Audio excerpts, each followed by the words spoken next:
Grabe ito mga idol, sobrang lakas ang mga kamao ng Pinoy boxer na to. Inulpil lang ng Pinoy boxer ang pambato ng bansang Japan sa mismo pa ng balwarte ng kalaban. Kaya naman, pati ang mga Japanese fans ay napahanga at napasabi na lang na para sila nakakita muli ng bersyon ng batang Manny Pacquiao. Boxing hero na itong mga idol ay si Kenneth Glover na may alias na Loverboy ng Philippine Boxing, upang mas malawak pa nating maunawaan na kung gaano na nga ba kalakas ang ating pambato sa pakikipagsuntukan sa ibabaw ng luna, ay balikan muna natin ang mga laban ni Kenneth Glover. Noong 2021, sa edad na 18 taong gulang, ay pinasok na nito ang isang profesional na boksingero. Unang laban niya na dito bilang isang profesional na boksingero ay nakapagtala agad ito ng impresibong panalo. Makakalaban niya dito si G. Mark Gando, ngunit round 1 lang pala ang itinagal sa kalaban matapos niya itong matamaan ng napakalakas na suntok at itinigil agad ng referee ang laban.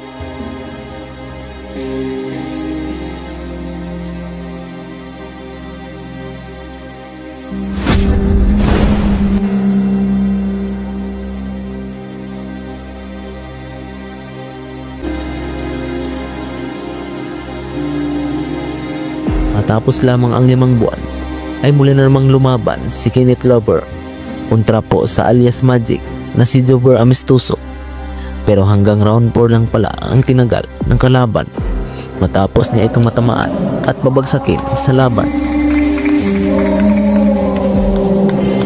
Jover Amistoso versus Kenneth Glover, pareho po silang undefeated, 2-0 pareho. Amistoso at si Kenneth Glover naman from Kenya, may lakas ito, so don't blink guys ha.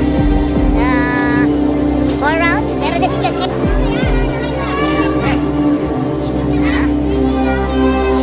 Sige daw, Lambert, yung trust talker na coach. Kapinaw, no? Good combination na ba, rumatra. Timing yung pareho. Ayan naman, si Jover naman ang umata. Boom. Good counter. Buta na lang, nakitaas sa kamay. Okay, first round, an exciting first round. Oy, oy! Nag-ring na po yung bell. Wow, Toso ha. And another one. Iba yung bitaw ni Glover eh. I like the trash talking of the cup. Boom! Ay, malakas nila.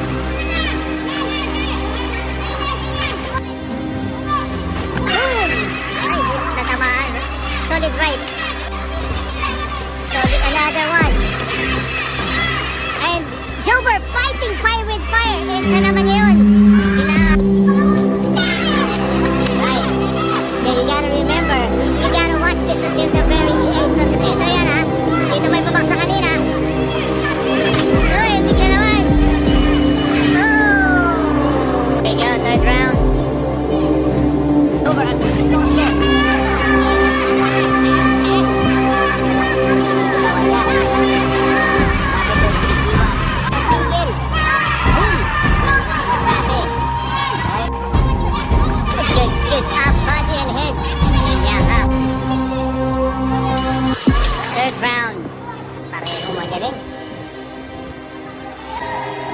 This is just 4 rounds, so napakalaking bagay ko nung knockdown kanina. Oh, na-counter! Counter right hook. Mas solid. Finish.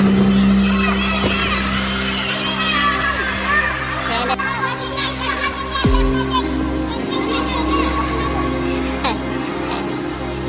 Alright. Nakatikip na si Lover.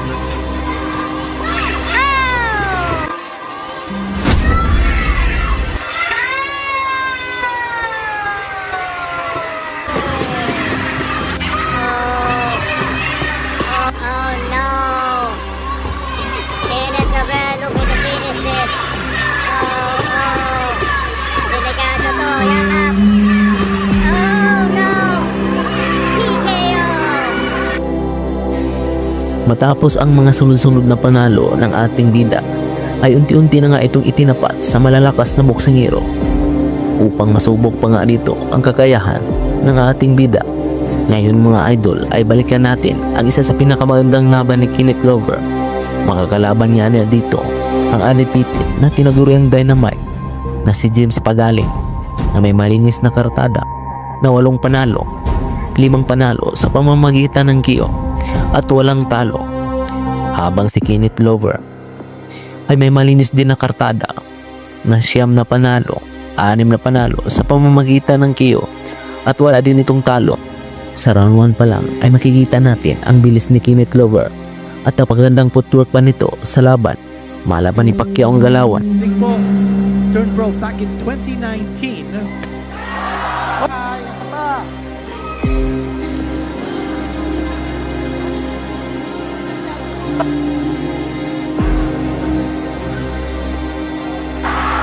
Umatake agad si Llorel. Not a punishment, but he's holding on. Here comes Gobert. He's looking for the kick. It's held high by Kenneth Gobert. That's it. On the defensive, Kamagan. Some big shots connected by Kenneth Gobert. Masukin niya si Gobert. Big punch. Right jab connecting. You see the contrasting styles. Left hand connected by Gobert from close distance. Another left coming from Gobert. He's found the distance, no doubt about it. Yan sa ulo, sabi ni referee Osol. Oho! Sitting back to admire his handiwork. Si Loverboy is from General Trias, Cavite. Nakikita yung dynamite exploding in this fight. Connection there by Pagaling. A right hand. He's on the attack.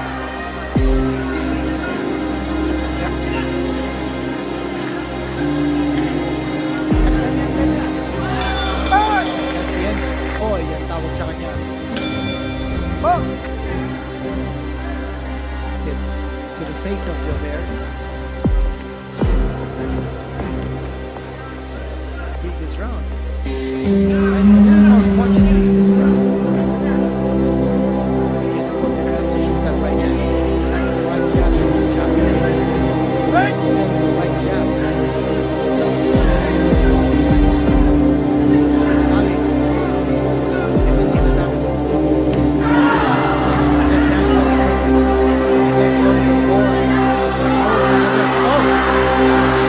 Groggy.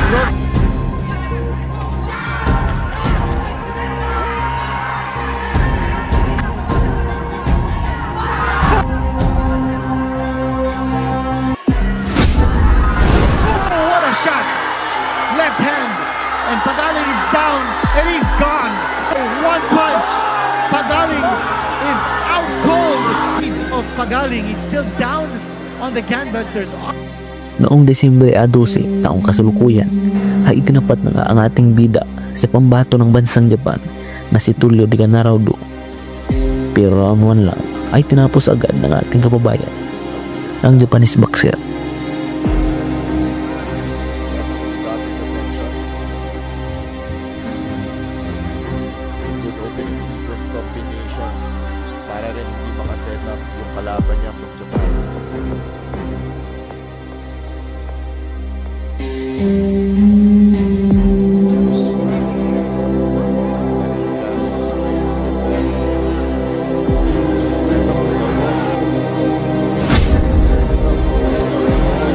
Papasok and down goes Tulio. Bagsak po ang kalabang Hapon. May 24, 2025, dumayo ang ating pambato sa bansang Japan upang harapin ang veteranong Japanese boxer na si Kita Kurihara. Ngunit round 1 lang ay tinapos agad ang ating pambato, ang Japanese boxer.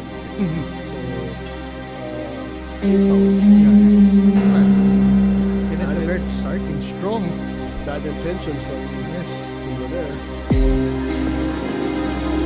It's really hard to impress.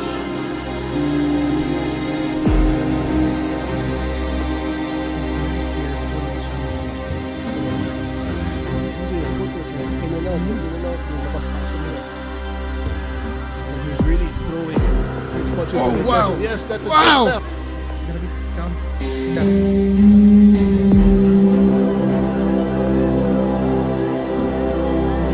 it's good from there. Oh! Tingnan ulit. Oh! 30 seconds. That's it. Dito ay sobrang napahanga ang mga Japanese fans at napasabi na lang na para silang nakakita ng version ng batang Manny Pacquiao